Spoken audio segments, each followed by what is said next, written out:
My name is Marie, and I'm from Stone Mountain, Georgia, in the United States of America. My experience with the 9010 MedBed was amazing. I can't thank you enough for the affirmations page that you include with the instructional video.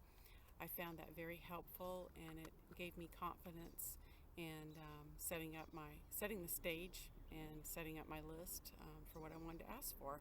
Doing it in a very positive manner, thanking the universe for it already being done instead of asking and wanting. I felt that was a very important step in the process, at least for me.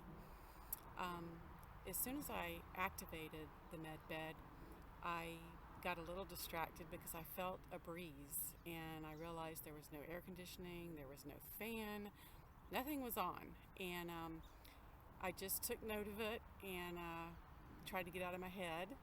And I really just kept feeling that gentle breeze. And it felt almost as if I was encapsulated in the med bed. Once I was able to kind of let that go and just go with the flow, I felt a lot of energy in my body and coming out my hands.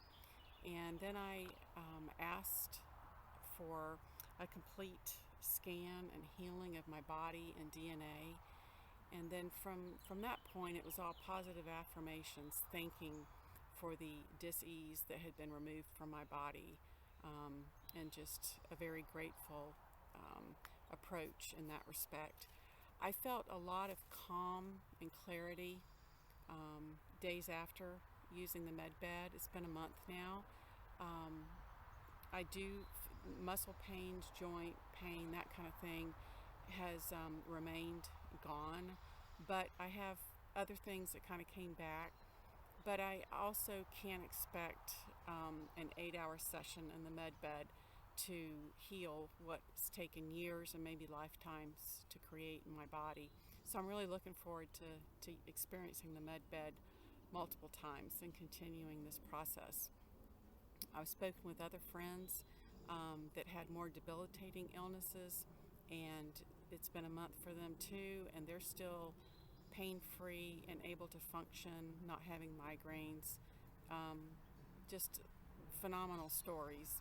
And I feel sometimes maybe if it's a more severe disease, you're gonna see more relief, but it's also a personal experience. Everybody's going to get what they get out of it, just like meditation or prayer. You have your own feelings, your own thoughts, whatever you take away from it. And I have to say too that the very last thing on my list was posed in an I am presence type statement, but in somewhat of a question. And I dreamed the answer and the picture, the whole show. I dreamed to that last statement, and I thought that was amazing, especially because I don't dream, and if I do, I never remember it. So that was another just really cool thing that I have to take note of because it's not something that's normal for me. I do feel a greater sense of purpose and direction, and I do have to thank the med bed for that. The thoughts come up but don't ever get acted on, and I have felt a more constant stream of communication, and I'm very grateful for that. So overall, I am very thankful and grateful for the experience of being able to use the med bed for those 8 hours, and it was just phenomenal. I still look back, and it's hard to get your head around and understand, and was part of my problem. I had to really get out of my own way and just go with the flow and know that I didn't have to understand. So we're not trained that way. We're not programmed that way, but that's part of the process of deprogramming that I know I need to do. So thank you for this wonderful technology.